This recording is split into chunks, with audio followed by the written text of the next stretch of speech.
warahmatullahi wabarakatuh. Perkenalkan, nama saya Nazila Ayu Puji Rahmawati dengan NIM 233141027 dengan dosen pengampu Ibu Almira Almai Azizah. Di sini saya akan mempresentasikan tugas UTS kajian IPS dengan judul globalisasi dan tantangannya. Yang pertama ada pengertian globalisasi. Globalisasi adalah sebagai proses mendunianya suatu aspek. Globalisasi dapat diartikan sebagai pencampuran budaya akibat adanya interaksi yang terjadi antar negara di dunia yang berdampak pada segala aspek. Jadi globalisasi dapat meningkatkan akses pasar bisnis lokal kultur dunia. Akibatnya hubungan antar bangsa semakin mendekat. Ya, tujuannya itu apa sih? Tujuannya adalah menciptakan pasar terbuka di mana barang, jasa, dan sumber daya bergerak dengan lebih leluasa. Globalisasi ini telah mempercepat konektivitas antar negara, memungkinkan kolaborasi dan persaingan di skala internasional. Ini memberikan peluang bagi perusahaan untuk memperluas pasar, tetapi juga menimbulkan tantangan.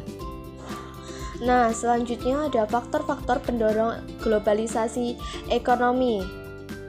Yang pertama ada kemajuan teknologi, yang kedua ada perjanjian perdagangan internasional, yang ketiga ada liberalisasi ekonomi. Nah, faktor-faktor ini membuat proses perdagangan antar negara lebih efisien dan meningkatkan ketergantungan antar negara. Nah, yang selanjutnya ada tantangan ekonomi globalisasi. Yang pertama ada kesenjangan ekonomi, yang kedua ada ketergantungan ekonomi antar negara, yang ketiga dampak lingkungan, dan yang terakhir ada persaingan yang ketat. Tantangan ini memerlukan kebijakan yang cermat supaya dampak negatif globalisasi dapat diminimalisir. Nah, yang selanjutnya ada dampak globalisasi pada negara berkembang. Manfaatnya menarik investasi asing, menciptakan lapangan kerja, dan mempercepat transfer teknologi. Tantangannya, persaingan ketat dengan negara maju, ketergantungan pada impor, dan resiko eksploitasi tenaga kerja. Negara berkembang sering merasakan manfaat ekonomi dari globalisasi, tetapi juga menghadapi tantangan besar seperti kesenjangan daya saing dan ketergantungan pada negara maju. Nah, yang selanjutnya ada dampak globalisasi pada negara maju. Negara maju itu memperoleh keuntungan dari dominasi teknologi dan pasar, tetapi menghadapi tantangan dalam menjaga lapangan kerja domestik yang tergerus oleh outsourcing. Tantangannya outsourcing dan kehilangan lapangan kerja lokal, ketergantungan pada pasar global. Manfaatnya memperluas pasar internasional dan mendominasi rantai pasok global.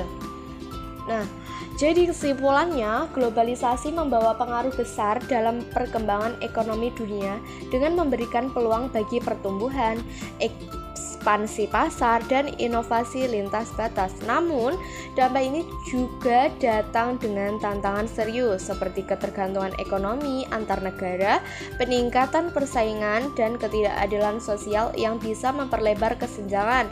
Untuk itu, kebijakan yang strategis sangat penting agar manfaat globalisasi dapat dirasakan secara merata oleh semua negara, baik negara maju maupun negara yang berkembang. Dengan pendekatan yang cermat, globalisasi dapat menjadi motor penggerak ekonomi yang inklusif dan berkelanjutan, memberikan manfaat jangka panjang bagi seluruh masyarakat global.